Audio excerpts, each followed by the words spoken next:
오늘 말씀 제목 같이 하시겠습니다. 시작. 하나님을 생각함으로. 누구 생각함으로? 하나님 생각함으로. 자, 우리가 오전에 말씀을 드렸듯이 영적 무지에 대한 해결책은 뭐밖에 없다? 가르침과 배움밖에 없는 거예요. 가르침, 티칭. 오늘 우리가 교회가 성도들을 제대로 가르치지 못했기 때문에 이상한 신앙이 생겨나고 시국이 어려울 때 모여서 기도하지 못하고 오히려 예배를 패하는 이런 웃지 못할 일들이 벌어진 거예요. 예배가 생명이라고 정말 느껴진다면 어떠한 경우에서도 예배를 드렸겠죠. 그런데 그것이 아니기 때문에 다른 대안이 있다고 생각하기 때문에 예배를 못 드리는 거예요. 그런데 오늘 중요한 것은 뭐냐?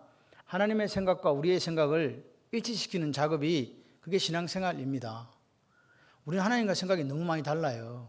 그래서 아버지가 아픈지 아버지가 눈물 흘리고 계시는지 모르는 경우가 너무 많습니다. 내가 예수를 믿고 있기는 한데 정말로 하나님이 기뻐하시는 그런 삶을 살아가고 있는지 점검해야 되는데 점검조차 하지 않는 사람들이 많다는 거예요. 그러면서 위안 삼습니다. 나는 괜찮은 그리스도인이라고. 누가 도대체 그렇게 말했냐 물어보면 자기 스스로 그냥 그렇게 생각하는 거예요. 그래서 오늘 우리가 이 말씀을 통해서 다시 한번 점검하는 시간이 되기를 소원합니다. 여기 보면 19절에 보면 부당하게 고난받는다. 부당한 이게 뭡니까? 부당하다. 부당하다는 부자가 붙었죠. 당당하지 않는 일이잖아요. 당해서 되지 않는 일을 당했다는 거거든요. 부당한 사람 입장에서는, 부당한 일을 당한 사람 입장에서는 억울해요, 안 억울해요? 내가 그거 이런 소리 들을 게 아닌데 당했거든. 여러분 오후 시간에는 제가 부탁을 드리는 대로 저를 잘 보고 제가 시키는 대로 읽고 쓰고 이렇게 하셔야 졸음이 안 와요. 그렇게 안면 크게 하는 거 아니야. 그렇게 해주시기를 바라요. 그러니까 억울한 일을 다 억울하다는 거예요. 억울하다는 거. 억울하다는 거는요, 누구하고에서 이 억울한 일이 생기냐니까 관계 속에서 생기는 거예요. 관계가 없으면 억울할 일이 없어. 저 사람하고 나하고 관계 속에서 경험되어지는 거예요. 내가 잘했는데 나를 갖다가 부당하게 대접하는 거예요. 그러니까 억울하다고 하잖아요. 그러니까 오늘 여러분 마음속에 살다가 난 너무너무 억울해. 너 억울해서 못 살겠어. 그러면 저 사람하고 나의 관계에 뭐가 지금 온 거예요? 위험 신호가 온 거예요. 그죠? 직장 생활 하는데 또는 부부 생활 하는데 학교도 갔는데 이런 마음이 생기면 그 사람은 이미 지금 문제가 생긴 거라 그 말입니다. 그런데 오늘 보십시오. 성경은 19절에 같이 한번 읽어볼까요? 부당하게 고난을 받아도 하나님을 생각함으로 슬픔을 참으면 이는 아름다우나 그랬어요. 다시 말해서 억울한 일을 만났을 때 누구 생각함으로? 그렇습니다. 하나님을 생각함으로 참아라. 하나님을 생각한다. 이게 보니까 이 생각한다는 말이 시네이 데시스라는 말인데 컨셔스니스 또는 컨션스라고 이렇게 되어 있어요. 그러니까 의식, 양심 뭐 이 말입니다. 그러니까 하나님을 생각한다. 하나님을 의식한다. 하나님을 생각한다. 하나님을 생각하는 거예요. 하나님을 생각한다. 그러니까 보세요. 그럼 우리가 하나님을 생각하고 참으면 아름답다 했으니까 하나님을 생각한다는 의미를 알아야 되잖아요. 지금 이해되십니까? 하나님을 생각한다는 걸 알아야 뭐 이게 뭔 말인지를 이해되면 이렇게 할 수 있는 거죠. 자, 그래서 억울한 일을, 성경에서 억울한 일을 그 샘플을 줘요. 억울한 일을 만났을 때 하나님을 생각한 사람이 누구냐? 억울한 일 당했는데 하나님 생각하는 사람이 누군가? 이 믿음이 뭘까? 여러분, 믿음은 뭐냐니까 하나님을 생각하는 능력이에요. 누구를 생각하는 능력이라고요? 저를 보세요. 지서야 나를 봐야 된다. 근데 우리 청년들의 특징이 뭐냐? 몸은 여기 앉아 있으나 유체 이탈을 해가지고 다들 다른 곳에 가 있는 거예요. 제가 설교하거나 우리 집에 가면 반드시 우리 아이들한테 물어요. 오늘 설교 통해서 들은 거 뭐 이렇게 생각나는 거 있으면 이야기해봐라. 노 코멘트 이렇게 해요. 노 코멘트. 절대로 내 생각을 아버지께 말씀드릴 수 없습니다. 이렇게 얘기하는 거예요. 그래서 제가 생각을 해요. 말씀을 전하는 것도 어렵지만 말씀을 듣고 이해하는 것도 깨닫는 것도 참 어렵구나. 그런 생각을 합니다. 그럼에도 불구하고 여러분 오늘 우리가 말씀이 깨달아지지 않고 이해되지 않으면요 이 험악한 세상을 살아갈 수 없어요. 다 그냥 마귀밥 돼가지고 다 쓰러져 버린다니까요. 교회를 다니는 게 지금 문제가 아니에요. 선데이 크리스천은 세상에 널리고 널려 있습니다. 그러니까 다른 이야기를 하는 거예요. 여러분 썬데이 크리스찬이 되지 마시고 리얼 크리스찬이 되시길 바라요. 진짜 예수쟁이. 할렐루야. 이런 예수쟁이는 창원 발림교회밖에 없어. 이렇게 되는 여러분이 되시기를 바라요. 그래야 여러분이 나가 전도하면요, 아멘, 나도 당신이 가고 싶은 교회 가고 싶어, 이렇게 따라오는 거예요. 생각을 해봐. 얼굴에 보니까 그냥 천사 얼굴이야. 얼굴에 보니까 그냥 천국에 대한 소망이 있어. 이 사람이 사는 삶을 보니까 야, 저 사람은 하나님을 생각하지 않으면 절대로 저런 일을 참을 수도 없는데 참아가면서 오히려 더 간증하는 삶이 되거든. 도대체 당신이 믿는 하나님은 누구냐고, 나도 그 하나님 좀 믿고 싶다고. 이 정도는 돼야 그리스도인이라 하지 않겠어요? 저는 우리 교회 성도님들이 그런 분들이라고 믿습니다. 힘을 내시기를 바라요. 내가 뭐가 아니고 내가 대단한 사람이라니까. 한번 해봐요. 난 대단한 사람이야. 제가 손을 이렇게 얹으면 따라하라는 이야기인데, 유치원도 아니고 꼭 이렇게 손을 얹고 저를 따라서 이렇게 해주시고 이렇게 해야 됩니까? 나는 대단한 사람이야. 하나님 보시기에. 할렐루야. 그렇습니다. 자, 보세요. 하나님을 생각하는 능력이 믿음이. 그런데 더 중요한 말이 있어요. 이 한번 따라해 봐야 돼요. 사건 속에서 하나님을 개입시키는 실력. 사건이 생기고 관계가 문제가 틀어지잖아요. 그때 그 사건, 그 사람, 아까 내 가운데다 누구를 딱 개입시킨다고요?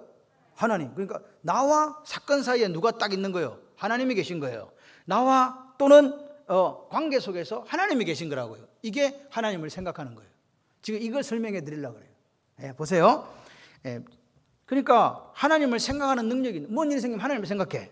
그리고 어떤 문제가 생기고 사건이 생기면 그 사건과 내 사이에다 하나님을 딱 등장시키는 거예요. 하나님 잠깐만 와주세요. 이게 하나님을 생각하는 거라고요. 신앙이 좋다, 믿음이 좋다고 할 때 여러분 우리가 하나님을 제대로 알면요 어떤 일이 생기냐. 다니엘과 내 친구처럼요 그렇게 산의 진미를 먹어도 아니 저 사람들은 저렇게 먹든지 말든지 우리는 저거 우상 앞에 들어진 거 못 먹습니다. 여러분 생각을 해봐요. 다니엘과 제 친구는 이미 나라가 망하고 붙잡혀온 사람들이라니까요. 이미 목숨 끝났어. 죽었다니까. 그 사람들에게 미래가 뭐가 있냐고요. 그냥 그 사람들한테 그냥 조국이 없으니 잘 먹고 잘 살면 되는데 이 아이들은 그게 아니에요. 누구만 바라봐? 하나님 바라봐. 하나님이 위해서 죽기로 결단했기 때문에 더 이상 한 번 죽었는데 뭐 두 번 죽으니 무슨 상관이 있냐고 죽여라 이거 말이에요. 그러니까 또 한관장에도 은혜를 받아가고 그럼 해봐라 이래 되잖아요. 딴 데 같으면 이것들이 어디서 노예 출신이 이것들이 그냥 쟤들 다 정리해라 이렇게 할 건데 하나님께서 한관장에게 그렇게 해라 하는 마음 주신 거란 말이에요. 누가 하신다. 여러분 한 번 죽은 사람은 죽으려고 하면요 죽기를 각오하는데 누가 덤벼 도대체. 그게 다니엘이에요. 오늘 우리가 이 세상에서 죽기를 각오하면 하나님께서 살리시는 역사가 있을 줄 믿습니다. 여러분 오늘 우리가 하나님을 아는데 피상적으로 알아. 피상적으로 안다는 게 뭐예요? 껍데기만 안다는 거잖아요. 껍데기만, 본질을 모른 채. 그러니까 오늘 껍데기만 아는 거는요, 껍데기만 그리스도인은요 진짜요 가짜요? 가짜라는 말입니다. 맞습니까? 껍데기로만 피상적으로 하나님을 안다는 거는요 하나님 모르는 겁니까 아는 겁니까? 모르는 거잖아요. 모르는데 교회를 오고 10년 되고 20년 되고 직분은 또 덜렁 받았네. 근데 하나님을 몰라. 그러면 그분이 뭘 하겠어요 도대체? 하나님을 아프게 하겠지. 이게 한국교회의 현실일 수 있다는 거예요. 저는 우리 교회 성도가 그렇다는 이야기 아닙니다. 만약에 하나님 우리가 제대로 알지 못하면 이런 일이 생긴다는 이야기예요. 그래서 오늘 우리가 신앙이 좋다는 말은 뭐냐? 그 신앙이 좋다는 말에 진정한 답을 어디서 찾아야 된다? 성경 말씀에 찾아. 할렐루야. 그래서 성경 말씀에 신앙이 좋은 게 어떤 거냐? 이거 말해주거든요. 그걸 찾아가야 돼요. 여러분 오늘 우리가 우리 생각이 있잖아. 생각. 내 생각엔 그래. 그건 하나님의 생각이요 내 생각이요. 하나님의 생각이잖아요. 이렇게 말하면 안 돼요. 내 생각이면서. 여러분 하나님의 생각과 내 생각은요 하나님을 대적하는 모든 이론이 내 생각이에요. 그만큼 잘못된 거라고요. 다른 답이라니까요. 그래서 우리가 어떤 답을 찾으려면 하나님의 뜻, 하나님의 생각을 찾아야 되는데 어디 찾자고? 말씀에 찾자고요. 그 훈련을 계속 해야 돼요. 자 보세요. 그래서 오늘 읽었던 베드로전서 2장 18, 19절에 서한들아, 누가? 서한들아, 범사의 두려움으로 주인들에게 순종하되 선하고 관용하는 자들에게만 아니라 또한 까다로운 자들에게도 그리하라. 그러니까 이 사환은 종이에요. 종, 슬레이브거든요. 또는 서번트라고 되어 있던데 어쨌든 이 사람들은 당시 사람 취급 못 받던 사람이라고요. 뭐 못 받았다?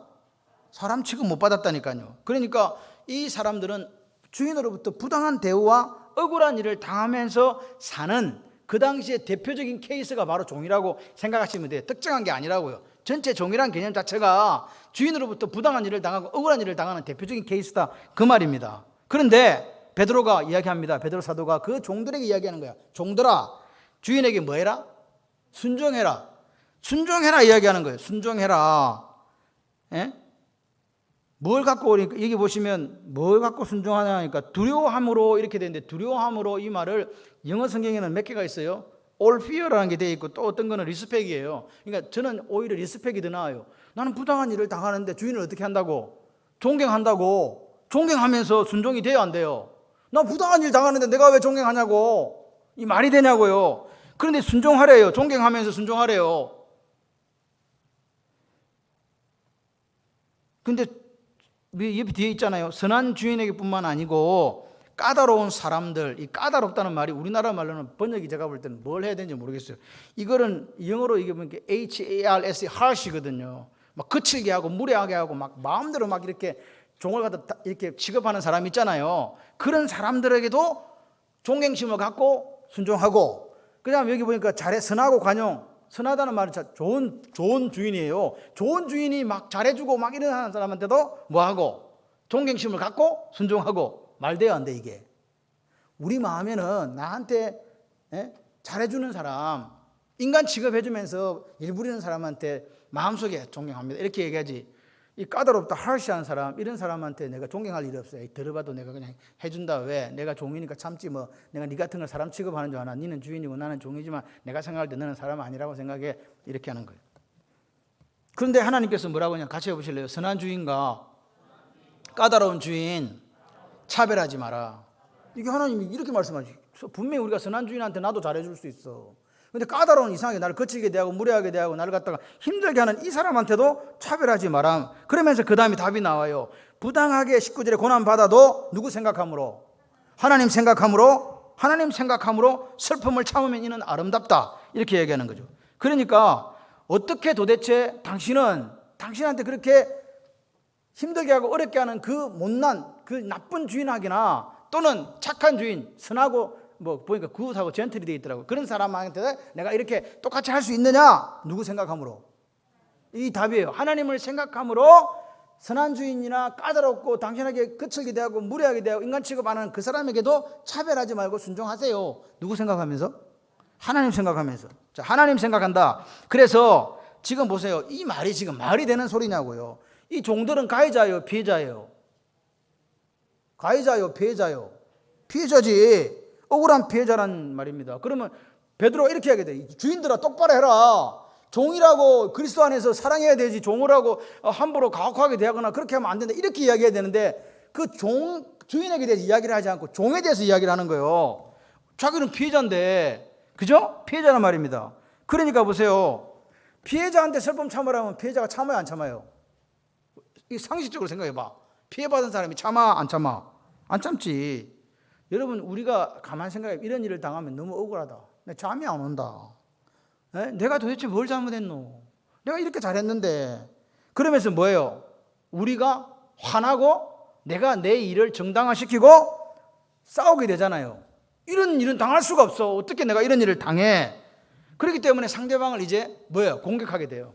그리고 상대방을 비난해요. 그리고 상대방이 나에게 까다로운 주인 같은 경우 얼마나 공격할 게 많겠어요. 공격한다, 그 말입니다. 그죠? 또 그렇게 하는 것이 당연하다고 생각해요. 제 말 이해되십니까 지금? 내가 억울하게 피해 당했으니까 내가 억울하게 피해준 놈한테 내가 그 사람을 비방하고 공격하고 그렇게 하는 게 당연하지. 나 억울한데? 그 말입니다. 그런데 베드로는 뭐라고요? 뭐라고 해요? 참으라 그래요. 공격하거나 비난하거나 그렇게 하지 말고 억울한 일 당하고 부당한 대우 당했을 때 뭐 하라고? 참으라고. 또 누구한테 참으라고 하는 거예요? 피해자한테 참으라고 한다니까요. 피해자 보고 지금 억울한 일을 당했는데 지금 속이 지금 무너져 내린 사람 보고 그렇게 참을 수 있는 비결이 뭐냐를 베드로가 설명하는 거예요. 참을 수 있는 비결이 뭐라고요? 누구를 생각함으로? 하나님을 생각함으로 참으라고 한 거예요. 그러니까 우리하고 똑같이 얘기하는 거예요. 우리가 부당하게 고난을 당할 때 하나님을 생각하면 뭐 할 수 있다? 참을 수 있다, 그 말을 지금 하는 거예요. 근데 이게 되냐고. 근데 베드로가 왜 이 말을 했냐? 내 삶 속에, 누구 삶 속에? 베드로의 삶 속에 직접 그것을 경험하면서 살았기 때문에 권면하게 된 거라 그 말입니다. 그래서 보세요. 여기서 하나님 우리가 주시는 영적인 교훈이 있어요. 뭘까? 억울한 일을 만났을 때 참지 못하는 걸 왜 참지 못해요? 여러분, 왜? 억울한, 지금 방금 이야기 드렸잖아. 억울한 일을 지금 답을 이야기해주고 다시 이야기하는데 말을 안 하면 어떻게 하라는 말이요. 억울한 일을 만났을 때 참지 못하는 것은 누구를 생각하지 못했기 때문에. 이해되십니까 이거? 억울한 일을 당했는데 집사님 어떻게 괜찮아요. 저는 하나님께서 또 뒤에 답이 나와 갚아줄 거라고 믿어요. 그냥 참는 거예요. 근데 생각 못하면요 화내갖고 자기 하고 싶은 대로 해요. 칼 들고 찾아간다. 이렇게 되는 거란 말입니다. 여러분 오늘 보세요.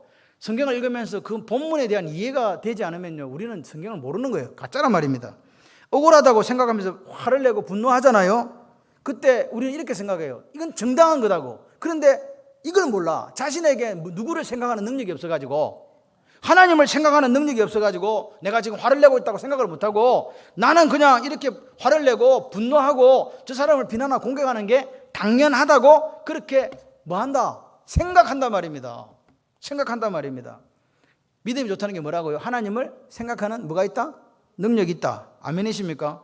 여러분 오늘 하나님을 생각함으로 참는다 이 말이 오늘 이 말씀에 대해 여러분 이해가 되시면 인생이 달라져요. 여러분 성경 말씀 한 구절 가지고요 삶이 180도로 달라진다니까요. 근데 우리가 말씀을 이해하지 못하니까 읽어도 뭐 말이야? 그러면요 마귀가 다 이미 다 뺏어간 거예요. 진짜 오늘 이 시간에 이 하나님을 생각한다 이 말이 이해되시기를 바랍니다. 그럼 하나님을 생각하는 게 아까 뭐라 그랬어요? 나와 다른 사람 사이에 누구를 개입시키는 거라고? 사건이 있고 관계가 있을 때 나와 그 사이에다 하나님을 등장시키는 거예요. 하나님 좀 와주세요. 자, 내하고 저놈하면 내가 저놈을 때려 죽여야 되는데 억울해서 나 못 살겠어. 죽여. 확 그냥 막 그냥 이렇게 하고 싶어. 그럴 때 뭐 하라고? 하나님 잠깐만 와주세요. 이 말입니다. 이 말 이해되십니까? 자, 그럼 한번 읽어볼까요? 그러면서 뭐라고 이야기했냐니까 원리를 설명하는 예수님이 하신 일을 가지고 이 원리를 지금 설명해 주는 거예요. 22절 23절 읽어보세요. 시작. 그는 죄를 범하지 아니하시고 그 입에 뭐도 없고 거짓도 없고 욕을 당하시되 맞대어 뭐하지 않고 욕도 아니하고 고난 당할 때 뭐했다? 위협하지도 않고 뭐다고? 오직 공의로 심판하시는 이에게 부탁했다. 예? 공의로 심판하시는 분, 공의로 심판하신 분에게 부탁했다 이렇게 나와요. 보세요. 예수님은 죄가 있어 없어? 없어. 거짓이 있어 없어요? 없어. 욕을 당하실 대로 당했지. 고난 당하실 대로 당했지. 그러면 억울해요 안 억울해요? 예수님보다 억울한 사람이 지금 있겠냐고. 내가 인류를 구원하려고 이 땅에 왔는데 내가 당한 걸 보니까 너무 내가 왜 저놈들 때문에 죽지? 이런 생각 안 하시겠냐고요. 너무너무 억울한 일이라고요. 그래서 우리는 억울하냐면 집사님이 저한테 목사님 상처받았어요. 왜? 저 집사 때문에 제가 상처받았어요. 우리 상처받았다고 이야기하잖아. 그래서 상처 많이 받은 분들일수록 오늘 말씀이 은혜가 되시기를 바랍니다. 에? 상처 내가 많이 받았다 하는 입에 달고 다니는 사람이 있다니까. 뭔 상처를 받았는지 모르지만 그래. 예수님은 억울한 일을 당해갖고 누구 생각했다? 하나님 생각했다. 지금 오늘 하나님 생각했다가 머릿속에 지금 이게 백해야 돼요. 하나님 생각했다. 그러면서 뭐라 했냐? 오직 공의로우신 하나님께 부탁하시고 십자가를 지고 죽어버렸어. 이게 예수님의 일이에요. 아멘이십니까? 저를 봐야 돼. 고개 숙이면 한참 듣다가 중간에 빠지고 나중들은 뭔 말 했는지를 몰라. 제가요 오늘 절대 먹지를 못했어. 우리 작은 놈 때문에. 저를 보더니 이제는 이걸 먹으려고 해도 아버지 사약 한 사발입니다. 저걸 먹으려고 그래도 아버지 사약 먹을 게 뭐가 있어? 물밖에 없는 거야. 가만 보니까 밥도 먹지 말라는 거야. 이 밥을 드시면 안 됩니다. 또 뭐라더라 무슨 현미밥을 드셔야 됩니다. 큰일 납니다. 그래. 와가지고 계속 그 소리만 지금 한 거예요. 그래서 제가 설날 때 아무것도 못 먹었어. 당뇨 수치 올라간다고. 억울하다 진짜.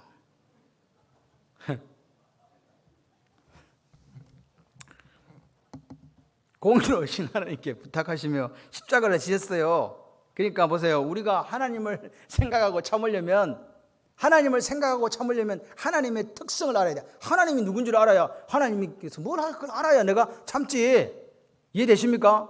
참는 게 더 유익이 돼야 참을 수 있잖아요. 참는데 내가 10개를 빼앗겼는데 하나님을 생각 참았는데 5개밖에 안 줘. 그럼 참아요 안 참아요? 못 참아. 왜? 5개가 손해니까. 근데 참으면 15개를 줘. 참을 수 있을까요 없을까요?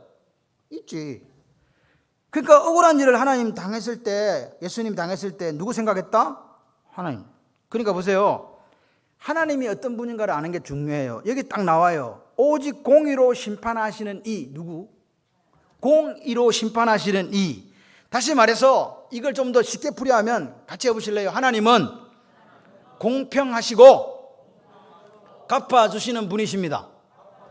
하나님은 공의를 행하신다는 말은 반드시 우리의 억울한 것을 갚아주시는 분이다. 할렐루야. 억울한 일을 당할 때 하나님 생각하면 그 억울한 일을 누가 갚아준다고? 하나님. 그걸 생각하신 분이 누구라고? 예수님. 그렇게 해서 예수님 십자가를 지셨다. 지금 이 말 이해되시면 아멘. 요셉 한번 보세요. 요셉이 몇 살에 팔려갔어요? 요셉은 17살에 형들이 죽이려다가 뭐 죽이는 것보다 파는 게 낫겠지? 그래가지고 팔아먹어버렸어. 그것도 종값으로 팔았어요. 팔려가가지고 여러분 그때부터 도단에서부터 이제 애굽으로 잡혀가는 거예요. 종이 돼 간다는 건 종은 사람이요 사람 아니요? 그 당시에 지금도 사람 아닌데 그 당시 사람 아니요? 종은요 동물하고 차이가 하나밖에 없었어요. 뭐? 말을 한다는 것밖에 없는 거야. 그러니까 이건 죽이든 살리든 주인이 알아서 하는 거예요. 인권 없어. 그래 가가지고 하나님이 함께 하신다 그래가지고 말이지 열심히 일을 해가지고 또 집안 총무가 됐네. 총무가 됐더니 웬 년이 또 막 자기를 유혹해가지고 막 죄송해요. 웬 여자가 막 자기를 막 유혹해가지고 막 그래가지고 막 난 절대 그럴 수 없어. 하나님 번제할 수 없어. 그래가지고 막 지하감으로 가버렸네. 얼마나 억울해요. 억울해요 안 억울해요? 나 열심히 일한 것밖에 없는데. 억울해요 안 억울해요? 억울해요. 그래서 창세기 40장을 찾아보겠습니다. 62쪽을 보세요. 빨리 펴세요. 못 찾는 분들은 그냥 나를 봐. 내 찾을 능력이 있어. 그러면 구약 62페이지를 펴시라고. 빨리 200년 이상 나를 보고 웃지 말고 빨리 펴세요. 그거 지금 보니까 중간에 펴놨구만. 창세기 40장 14, 15절 자 읽어보세요.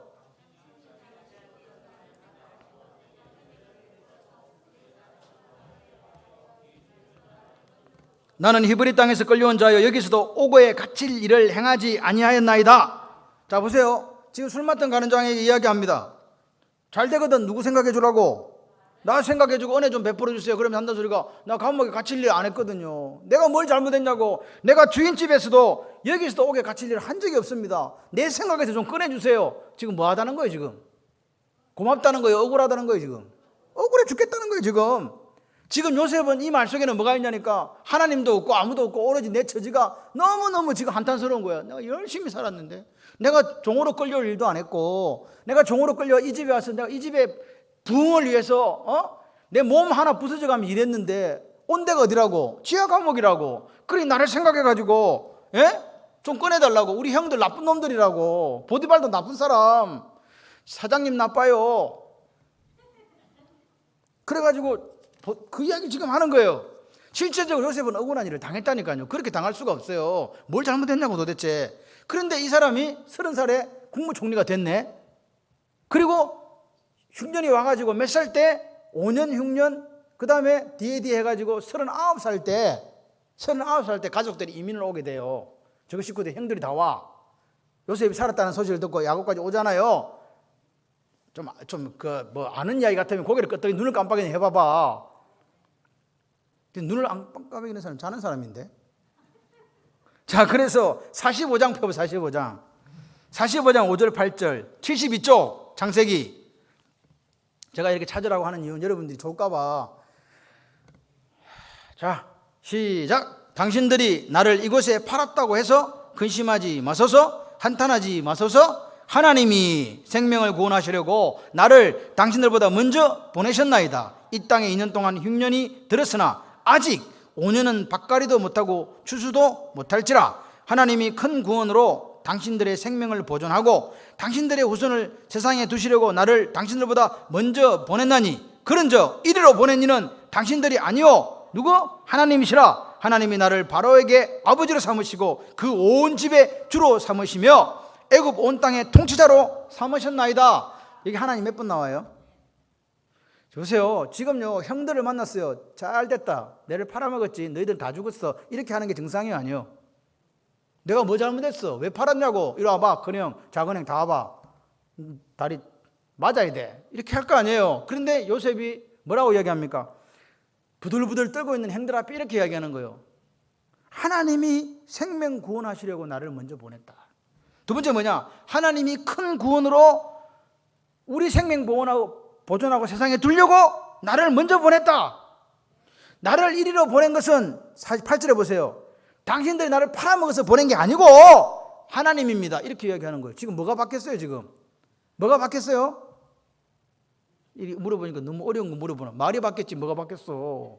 아까 술 맡은 가는 자기는 억울하다고 지금 난리 났잖아요. 나는 이런 일을 행한 적이 없어. 내가 왜 감옥에 갇히냐고 나 좀 생각해서 꺼내달라고 이렇게 했던 사람이 지금 39살이 돼가지고 그 형들을 원수들을 다 만난 거야. 눈앞에 다 나타났다니까. 이것들이 그냥 한 방에 내가 다 조져준다 이렇게 해야 되는데 뭐라고 이야기해요? 하나님이 억울하다는 마음이 있어요 없어요? 지금 원래 있어야 되잖아요.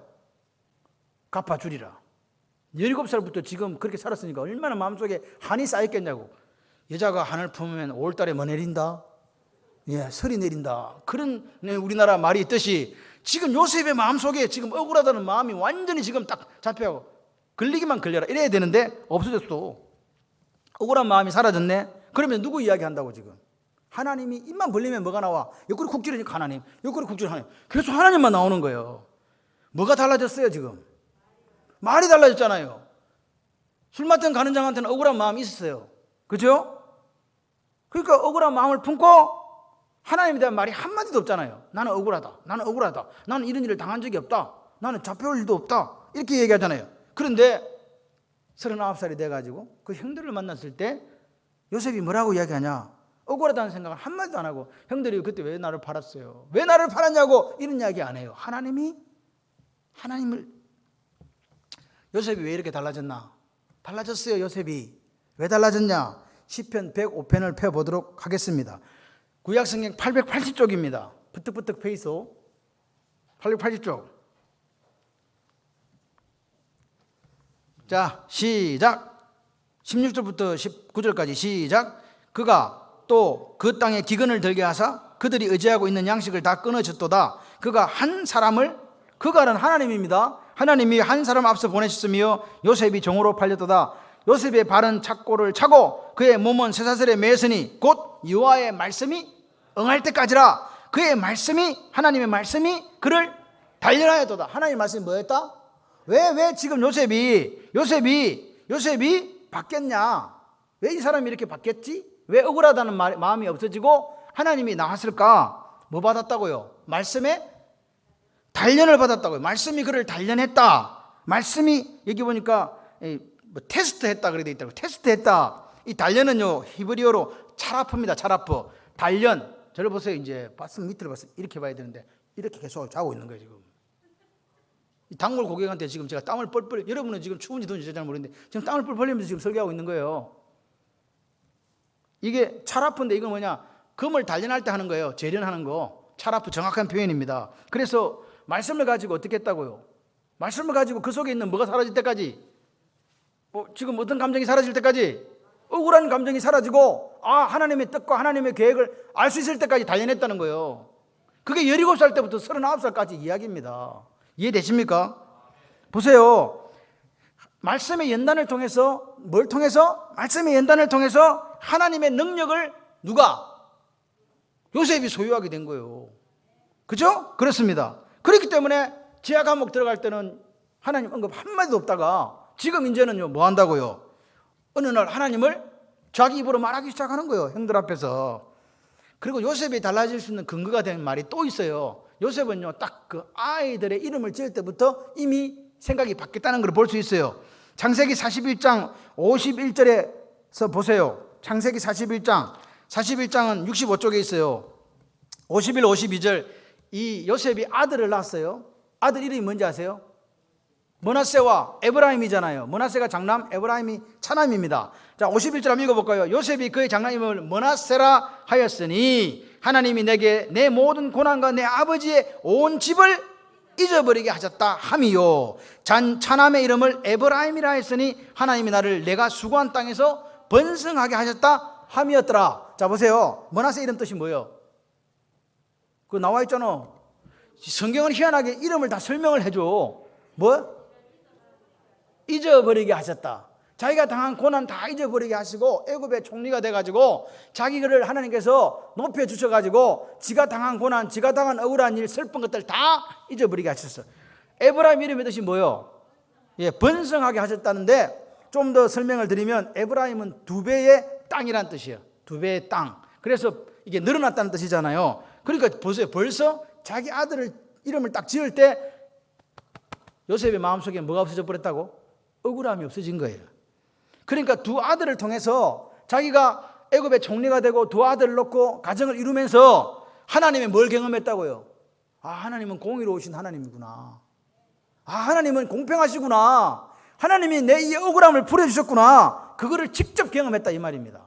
아멘이시죠? 그러니까 보세요. 이런 경험이 없으면 감옥에서 말씀만 배우고 있었으면 뭔 말이래? 이렇게 하실 수 있단 말입니다. 그러면 경험이 없으니까요. 지식이요. 내게 안 되고 피상적이 되고 추상적이 돼요. 그런데 요셉은 자기 삶을 통해서 자기 두 아들을 통해서 갚아주시는 하나님을 만난 거예요. 예? 선하신 하나님을 만난 거예요. 하나님은 공의로우시다. 그 하나님을 직접 경험했단 말입니다. 그리고 나서 45장에 누구들을 만나요? 형들을 만나니까 형들 앞에서 억울하다는 소리가 안 나가고 뭐가 나갔다고요? 하나님이 하셨다. 아멘이십니까? 그런 놀라운 고백이 있었다고요. 보세요. 요셉이 자기 사건, 자기 인생, 자기 슬픔, 자기 아픔 사이에 누구를 개입시켰어요? 하나님을요. 할렐루야. 그러니까 형들을 용서하는 것이 어렵지가 않았다니까요. 내가 용서하는 게 아니에요. 용서가 되어지는 거야 그냥. 이제는 형들이 더 불쌍해져 보여. 내가 억울한 게 아니고. 이해되십니까? 용서하는 게 아니라 우리가 하나님을 생각하는 능력이 있으면요 용서되어지는 기적을 체험한다니까요. 아멘이십니까? 그러면 베드로는 이렇게 이야기했어요. 그럼 바울도 똑같이 이야기한 부분이 있어요. 한번 살펴봅시다. 바울이 하나님을 생각한다는 게 어떻게 우리에게 이야기해주고 있는가. 성경은요 다른 걸로 설명되어 있지만 뜻은 같은 구절들이 있어요. 로마서 12장 14, 21절 신약성경 257쪽을 펴보세요. 내 펴기 싫다. 그런 분은 안 펴도 돼. 근데 안 펴시는 분들은 머릿속에 다 있는 거야. 12장 14절에서 21절 니는 땀을 흘리든지 말든지 나는 안 본다 이래가지고 14절부터 시작. 너희를 박해하는 자를 축복하라. 축복하고 뭐하지 마라? 저주하지 마라. 즐거워하는 자들과 함께 즐거워하고 우는 자들과 함께 울어라. 서로 마음을 같이하여 높은 데 마음 두지 말고 도리어 낮은 데 처하며 스스로 지혜 있는 체 하지 마라. 아무에게도 악을 악으로 뭐하지 말고 갚지 말고 모든 사람에서 선한 일을 도모하라. 할 수 있거든 너희로서는 모든 사람과 더불어 화목해라. 내 사랑하는 자들아 너희가 친히 뭐 갚지 말고 원수 갚지 말고 하나님의 진노하심에 맡기라. 기록되었을 때 원수 갚는 것이 내게 있으니 내가 갚으리라고 주께서 말씀하시니라. 그 대신에 너희들은 네 원수가 줄이거든 먹이고 목마르거든 마시게 하라. 그리함으로 네가 숯불을 그 머리에 쌓아 놓으라. 악에게 지지 말고 선으로 악을 이기라.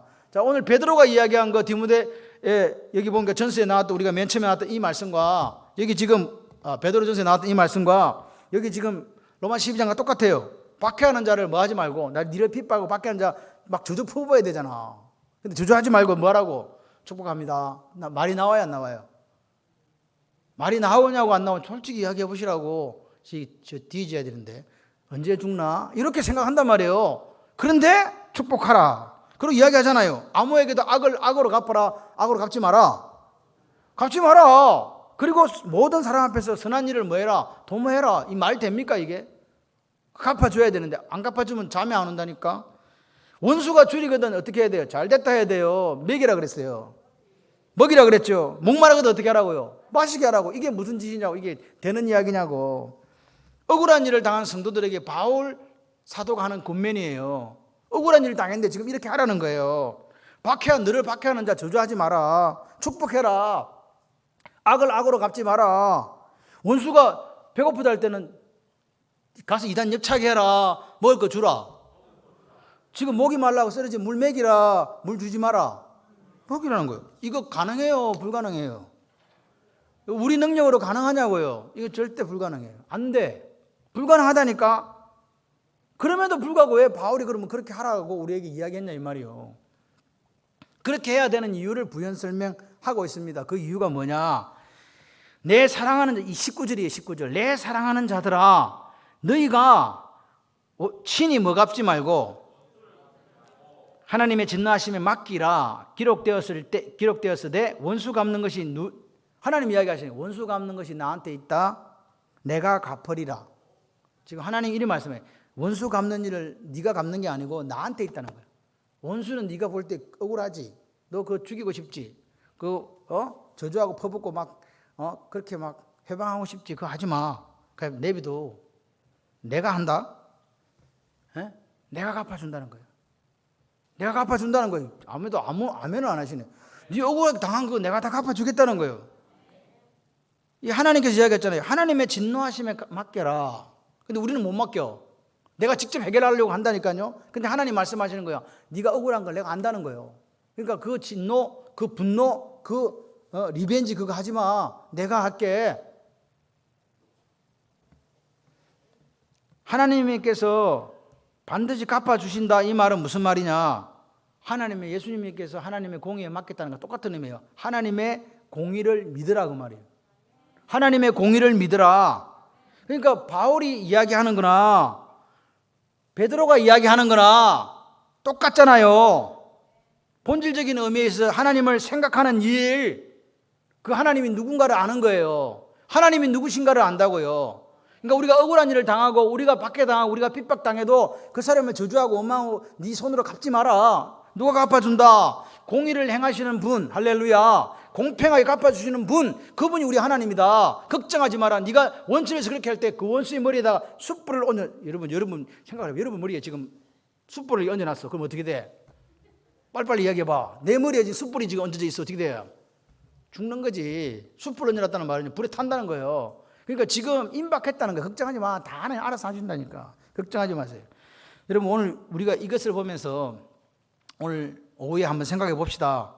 우리가 신앙생활을 하면서 어떤 일을 당할 때 하나님을 생각하는 일에 너무 자주 실패한다는 거예요. 아이들하고 문제가 생기고 남편에게 문제가 생기고 교회 성도들 간에 문제가 생기고 여러 가지 문제가 생길 때 그 사이에 하나님을 개입시키는 것, 즉 하나님을 생각하는 이 일에 실패한다 이 말이에요. 그래서 넘어지는 거예요. 이해가 되시면 아멘. 결론입니다. 결론. 하나님을 생각함으로. 할렐루야. 신앙이 뭐라고요? 믿음이 뭐라고요? 하나님을 생각하는 능력이에요. 제발 올 한 해를 살면서 뭐가 좀 생기자 하나님을 생각하는 능력이 좀 무궁무진하게 생기시기를 바랍니다. 관계 속에서 무슨 일이 딱 생기면 누구부터 오시라고 불러? 하나님을 개입시키는 거예요. 하나님을 개입시키는 거라고요. 할렐루야. 하나님도 없이 내 생각으로 그걸 해결하려고 하지 마시라고요. 그거는 그리스도인이 아니요. 하나님을 개입시켜가지고 하나님이 이야기하시잖아요. 내 거다 내 거. 원수 갚는 일은 내 거다. 내가 갚아준다. 걱정하지 마라. 공의를 행하시는 하나님 앞에 여러분 예루살렘에 망하려고 할 때 예루살렘 5장에 보게 되면 예루살렘을 돌아다니면서 정의를 행하고 진리를 구하는 자 한 사람 찾아라 그랬거든요. 그럼 내가 예루살렘 멸망을 내가 당하지 않도록 해주겠다. 여러분 세상에는요 정의를 행하는 사람이 없다는 이야기예요. 그런데 하나님은 어떤 하나님? 정의 공의를 행하시는 분. 사람한테 가봤자 문제 해결되지 않아. 그럼 누가 해결한다고? 하나님. 아멘이십니까? 오늘 우리가 2021년을 살면서 모든 사건 속에 누구를 개입시키라고요? 하나님을 개입시키시는 능력이 여러분에게 있으시기를 바랍니다. 그러면 오늘 요셉처럼 억울하다는 생각에 자유하게 돼요. 억울하지 않아. 아멘이십니까? 그러면 누구 관점에서 사건을 해석한다고요? 하나님의 눈높이에서 사건을 해석하는 거예요. 내 눈높이에서 해석하고 해결하려고 하면 저 사람 죽어야 된다니까. 그런데 하나님의 눈높이, 하나님의 관점에서 딱 바라보고 해석하게 되면요. 하나님께서 공의를 행하시는 분, 갚아주시는 분, 선하신 하나님, 그분에게 맡겨드리자. 할렐루야. 하나님의 뜻과 하나님의 생각을 찾아가는 게 이렇게 중요해요. 똑같이 우리는 하루를 살아요. 1년을 살 수 있어요. 근데 하나님의 관점에서 생각하시고 하나님의 관점에서 이루어가시고 하나님의 관점에서 하나님 뜻을 발견할 수 있다면 우리는요 행복한 신앙생활을 하는 거예요. 저는 창원발림교회가 행복해지기를 바라요. 우리가 모든 사건 속에서 하나님을 생각하게 되면 우리는 뭘 경험하느냐? 같이 한번 해보실래요? 선하신 하나님을 경험합니다. 선하신 하나님을 경험하는 인생이 얼마나 멋있는 인생인지 아세요? 때로는 실패하기도 해요. 때로는 성공하기도 해요. 때로는 인간관계에서 상처받고 배신당하고 이렇게 살 수 있나 라고 느껴질 때에 하나님을 만나면요, 그것이 눈 녹듯이 사라져요. 희한하죠. 그 역사가 있으시기를 바랍니다. 저는요, 오후 예배에 좀 많은 분들이 오셨으면 좋겠다는 생각을 해요. 오전 예배에서는 제가 말씀드리고 싶어도 또 새로운 분들이 올 거라는 기대 속에 말씀을 준비하다 보니 그렇게 말씀을 잘 못 드려요. 그러니까 우리 교회 교인이다고 생각하시는 분들은 언제 온다? 오전은 당연하고 오후 예배 때 오시는 거예요. 여러분, 오늘 여러분이 하나님을 직접적으로 만난 경험이 없고 하나님의 선하심을 직접적으로 경험한 적이 없으면요, 계속 억울함 속에 살아요. 그런데 올 한 해 하나님의 선하심을 경험하는 거예요. 그러면요, 어떻게 살아요? 요셉처럼 달라져요. 요셉처럼 달라지시기를 바라요. 하나님을 생각함으로, 같이 해보실래요? 하나님을 생각함으로 기적을 경험하는 한 해, 그런 한 해 되시기를 주님의 이름으로 축원합니다.